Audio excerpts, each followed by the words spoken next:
If you want to know how someone gets left outside a door they spent their whole life walking toward, keep watching, because Jesus tells that exact story, and the detail everyone skips is the one that should scare you the most.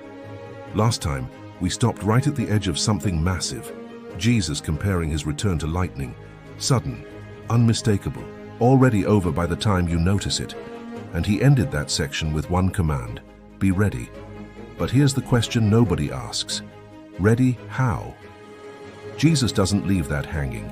He immediately starts telling stories, 5 of them back to back, and each one answers that question from a different angle. By the end of this video, you're going to see the one thread connecting all 5, and it's not what most sermons tell you it is.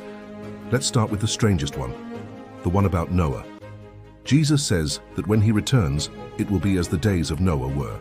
And you'd expect him to talk about wickedness, violence, corruption, the stuff that actually got that generation wiped out. But that's not what he highlights. He says people were eating, drinking, getting married, completely normal life. Right up until the flood came and took them all away, and he says it plainly.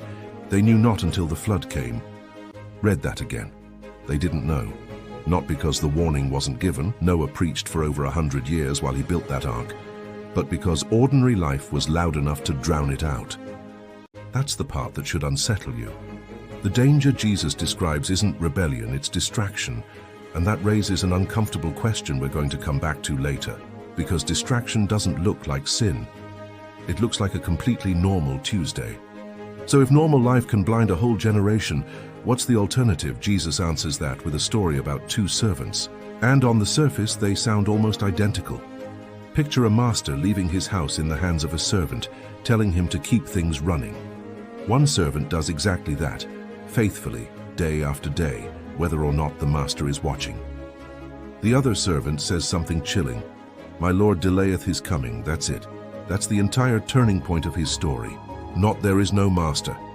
Not I don't believe he's coming back. Just, he's taking longer than I expected.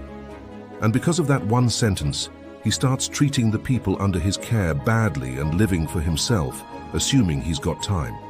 He's not punished for denying his master exists. He's punished for deciding the delay meant he could stop living like it mattered. That's the first piece of the puzzle. Readiness isn't a belief you hold. It's a behavior you keep up, especially when nothing seems to be happening. But Jesus isn't done.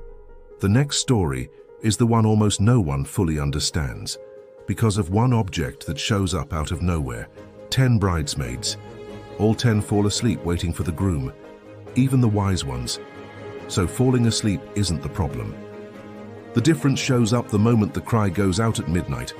The bridegroom is coming. 5 of them have oil in reserve for their lamps, 5 don't.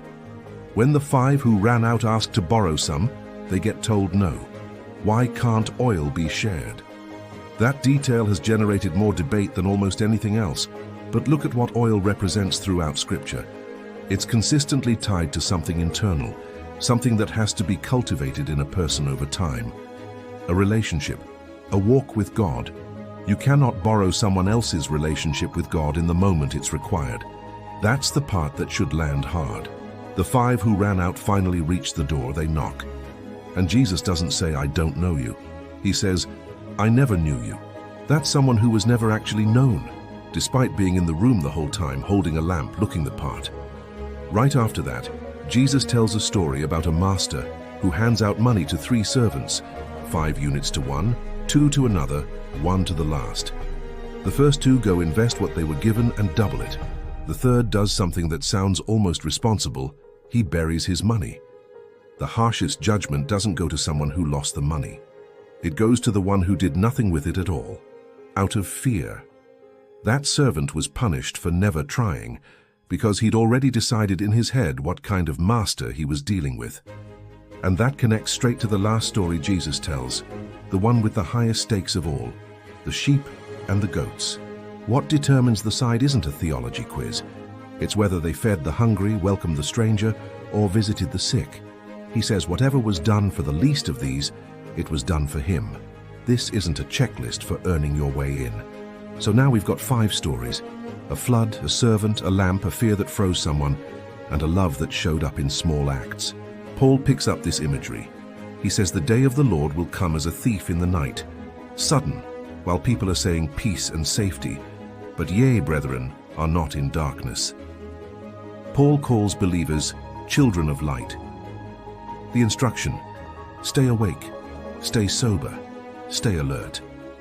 Peter writes that scoffers will ask, where is the promise of his coming?